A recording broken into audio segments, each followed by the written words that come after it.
What's up? This is Tom from Twins Daily and pitching. We are finally going to talk about pitching in the fourth episode of my offseason primer series. This has been the mantra across Twins territory for ages now. Pitching, pitching, pitching. Even after a playoff series in which the Twins only scored one run in both games that they played, I saw more pitching takes after they got eliminated than anything, which it's basically reflexive at this point. You know, the Twins lose, we immediately say, hey, they got to get pitching, even if that really wasn't the biggest issue this year. However, it is true that you can never have enough pitching. No team in the history of baseball has been like, you know what, we just have too much pitching. We did too much.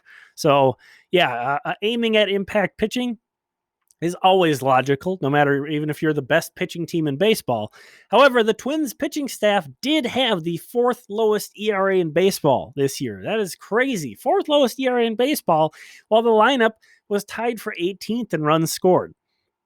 Really weird how that turned out. But luckily, this Twins pitching staff, a lot of the guys are going to be coming back from this year. They're going to be back in 2021. Two guys who would hurt to lose, however, would be Jake Odorizzi and Trevor May.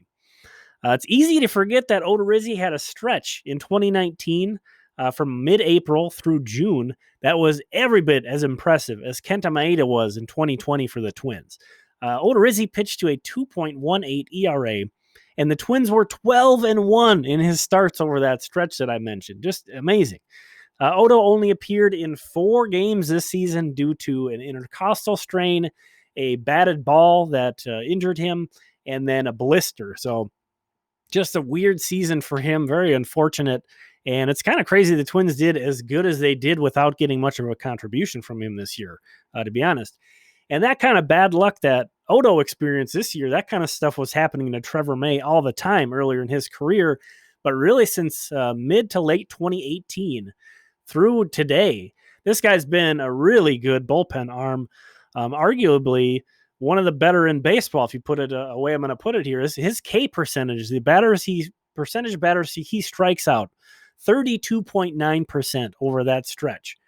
Of the 369 pitchers who've thrown at least 100 innings over that stretch, he ranks 22nd in K percentage. That is the top 6% in baseball. Trevor May ranks in strikeout percentage over that stretch.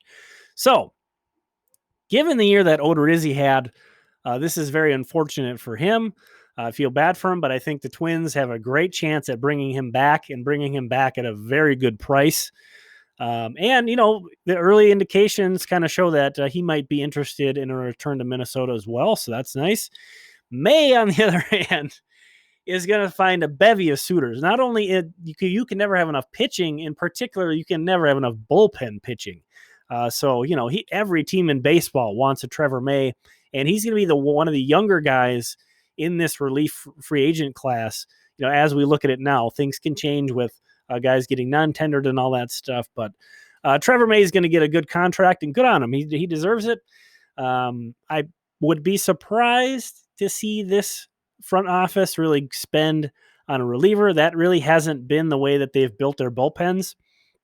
They've built their bullpens on the cheap. And to be fair, these bullpens the Twins have had under Derek Falvey and Thad Levine, have been pretty solid. So, and if you look back at the history of paying free agent relievers a lot, it doesn't always work out so well for the team. So, you know, we don't have to look too far to find a Twins example. Addison Reed is a great example of that for the Twins. Not saying, you know, any of that has to do with Trevor May in particular. That's just sort of how things have trended in both of those ways. So the Twins at least need to maintain where they are now and repeat finish near the top of the league in run prevention. In addition to Odorizzi and May, you have Rich Hill, Tyler Clippard will be free agents. Sergio Romo has a $5 million option. However, that has a very modest buyout amount. I would predict the Twins to decline that option and that Romo will become a free agent. Maybe he'll still be back with the Twins after that, not sure. But when you add it all up, it kind of seems like a lot to replace. You know, and as good as the pitching staff was, maybe a refresh wouldn't be so bad. Some of those guys, especially in terms of velocity, are pretty similar. Rich Hill, Tyler Clippard, Sergio Romo, all near the bottom in the league in terms of velocity.